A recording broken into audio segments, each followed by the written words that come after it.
We just moved into a new house, and as you can imagine, there is a lot of projects that kind of get pushed to the back burner for later on once you move in. Moving in is all about just getting in there, setting up the basics, putting things loosely in the spots that you think they will go in, and then just kind of sitting back and reflecting on what needs to happen in like a phase 2, phase 3 kind of process. For me, decluttering has a specific strategy.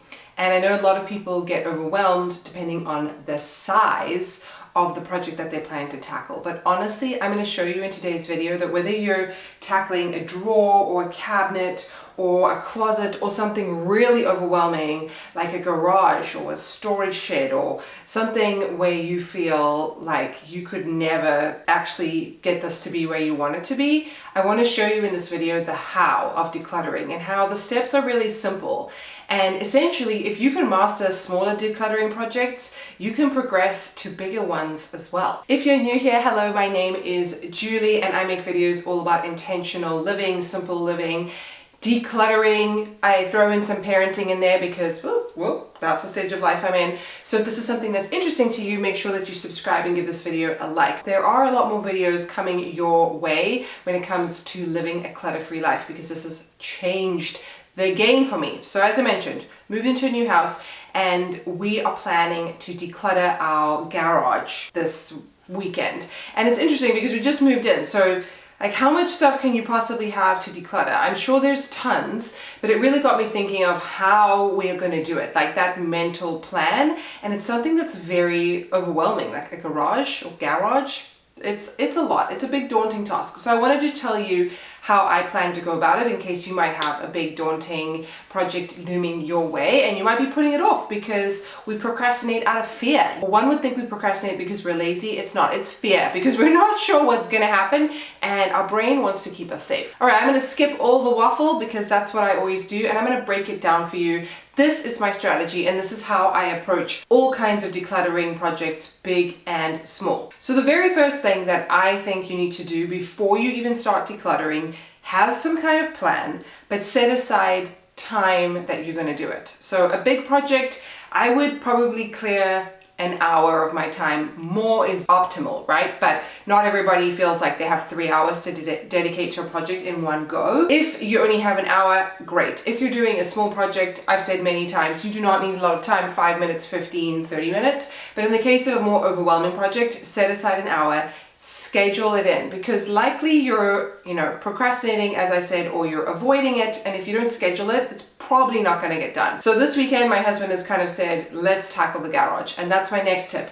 If it's something that's very overwhelming, just like when people don't want to work out or do something on their own, having a buddy, having like a decluttering buddy with you will help you be accountable because hopefully the two of you together can kind of, when one is feeling weak, the other one can spur the other one on. Obviously not every decluttering project is going to require 2 people and you might want to just quickly do it yourself, but for a big project I would have a decluttering buddy. Even better if they live with you and they're going to benefit from the results of a decluttered project. The next thing is to group like things together. Even if this is what I call like a messy first draft or your first phase, put your cables together, put your electronics together, put your sporting equipment together, put your car stuff together. I'm just thinking of the garage analogy. Get that stuff together even if it is not perfect because likely a big project is going to take time. It's going to take several sessions to get done. Therefore, you cannot do everything at once. Therefore, you need a home to put things in while everything is in limbo. Make sure that you are grouping like categories together. And this applies to smaller projects as well. The strategy essentially is that you're going from bigger to smaller to smallest. So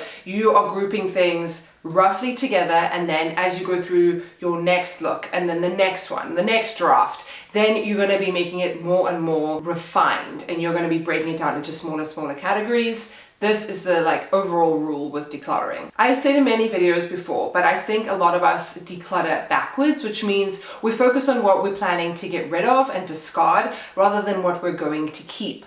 things need to earn their space in your home. They need to earn the right to be there. And the way they earn the right to be there is very nuanced. It's personal. It's what you use on a regular basis, what you think you need. No one can really tell you what you need and what you don't need unless they're living in your house, experiencing life with you. Your things need to earn the right to be there. So there needs to be a space for them to be there. So that's why I think you should be focusing on the things you want to keep first. Then you have that maybe pile, which is always the tricky one because these are the in limbo pieces. And then you have the definitely donate, discard, throw in the trash pile. And people usually focus on that pile first, and then they're stuck with this definite and maybe pile. Know that you're definitely keeping this item and know where you plan to put it and make sure you have space for it. Something else that I find useful is having the right sized container, whether that is a cabinet or a drawer or a physical box of some sort. Try and fit the item that you're trying to store or the group of items that you're trying to store with the size container. Now, please listen to me carefully. Another thing that I preach on this channel is to shop your home first. Don't go out and buy storage containers because unused or unneeded storage containers contribute to your clutter. They obviously cost money as well. There are often times, I would say 99% of the time, you can probably find a solution in your home without having to go and buy something.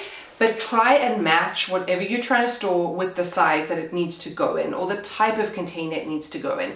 So if it's something that you don't use very often or that you want to keep secure, maybe like batteries or something, you want to put a lid on a container like that. If it's something that you need to pull things out all the time, like, I don't know, snacks, then maybe you have an open concept container. So just think through like, how are you going to be using these things? Where are they going to be? What makes sense for you? The same principle of whether you would store something high up or down low. It's all about frequency of use and who you want to be able to access that thing. I have little kids. I don't necessarily want them in dangerous cleaning products or maybe batteries or valuable things, breakable things, but I don't mind if they haul out some tennis balls. You know what I mean? When we have done decluttering projects in the past, whether just myself or my husband and I have found that we need to create a space for our limbo items. Now, a limbo item in my mind could fall in that maybe category, like, do I get rid of this? Do I keep it?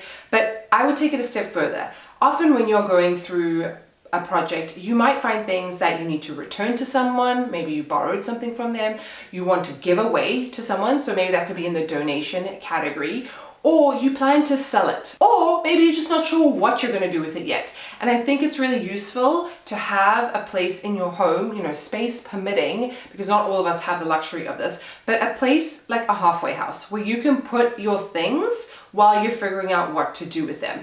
If it's electronic things or more expensive, high ticket items, it might take time to decide, like, I want to list this and sell it and take pictures and I need to wait for someone to actually want to buy it. You might not have an automatic buyer for it. So it needs a place to be stored where it can't be disturbed and it's in a safe spot until you're ready to part with it forever. So make sure that you have some kind of space, it doesn't have to be big, where you keep those in limbo items. Another tip I have is make sure you get the music pumping, or maybe you have a podcast going. I would recommend Taylor Swift's new album, but that's just me. And then something that's super, super important for motivation, because we all know motivation is garbage, discipline is key, but it is really nice to feel motivated and to celebrate your wins. As you declutter things, as you organize a cabinet that now, it opens nicely and things don't fall out and you can find what you need, and celebrate that, even if it's small, because it's a positive feedback loop for your brain. Your brain needs that encouragement and it's going to help you to keep going. It's going to help you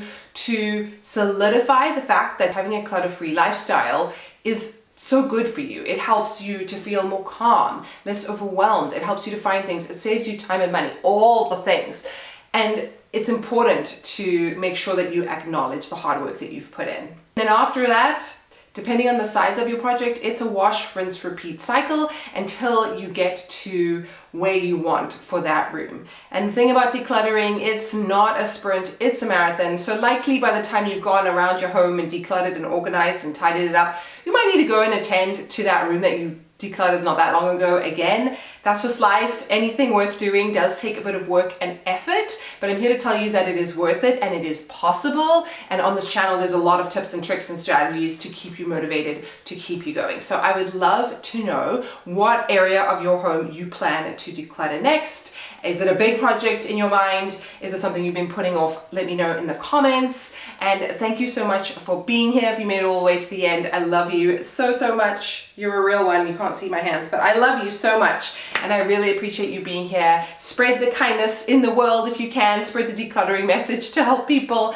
And I will see you in my next video. I'm gonna let the sun shine in today. I'm trying to make this darkness go away.